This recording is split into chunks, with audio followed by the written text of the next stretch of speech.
Welcome to another episode on our channel.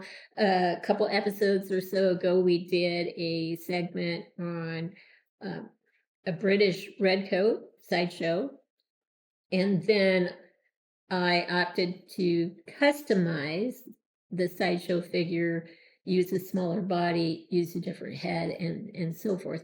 But this was from the Regiment of Foot, the 64th Regiment of Foot, and it ended up being a pretty, I thought, a fairly good custom.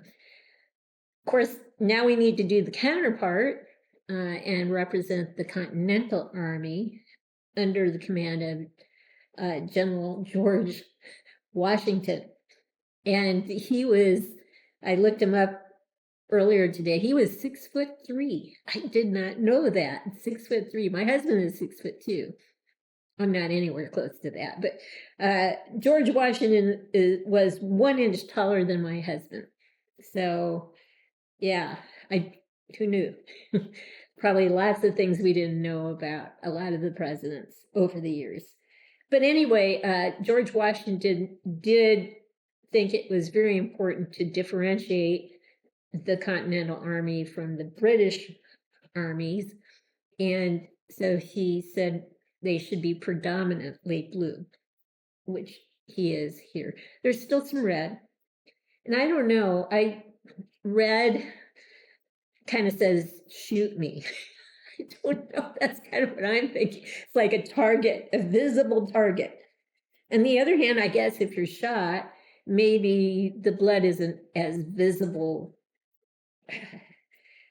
if you do get shot, if you're wearing red, like the British Redcoats. But I don't know about that theory either, because if you're shot, I think people are going to know you're shot. So I don't think it much matters what you're wearing. But bright colors, I don't know, in my mind says, shoot me. And they still have some red on them. So, but predominantly blue compared to predominantly red for the Brits. So we will pause and get him on a turn tray so you can see him from different angles. So I was reading a little bit about the Star Spangled Banner, the song that was written by Francis Scott Key, 1814. Well, he was offshore on a ship watching the bombardment of Fort Henry in Baltimore, Maryland. And they were bombarded for 25 hours. And time after time, the flag would be hoisted up. And at the end of the 25 hours, it was still standing. So every time it went down, somebody would hoist it back up. Just amazing. So anyway, let's look at this guy from different angles. So primarily blue, a little red thrown in. Oh, he got me with his gun. But you're my friend.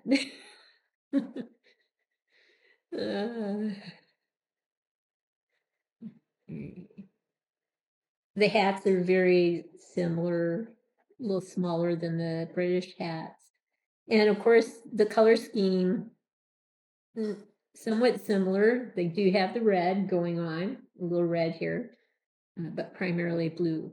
And that was to, George Washington wanted the armies to be able to differentiate themselves from the British. So we'll pause now and get some tighter close-ups from here on up, and then take some time to get a closer look at his face.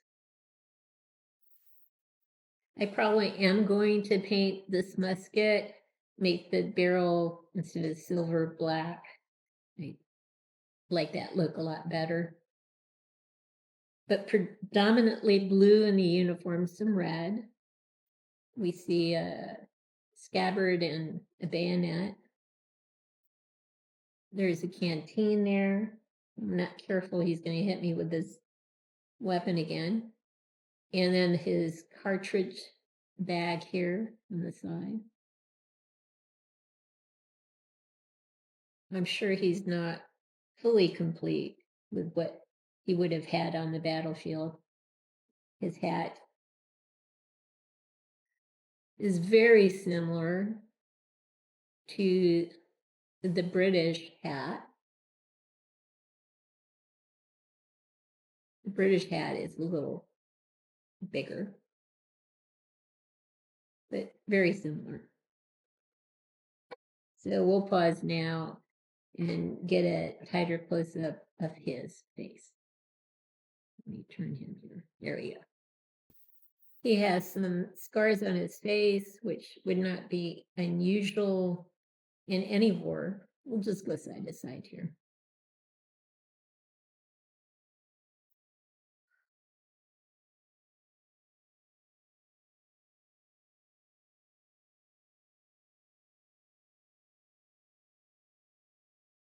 And there you go. Here's one last look at our Continental Soldier alongside his counterpart, a British Redcoat. I think they both came out well. I hope you've liked what you've seen. If you have, consider giving us a thumbs up and subscribing to our channel. In the meantime, everyone, please have a great day.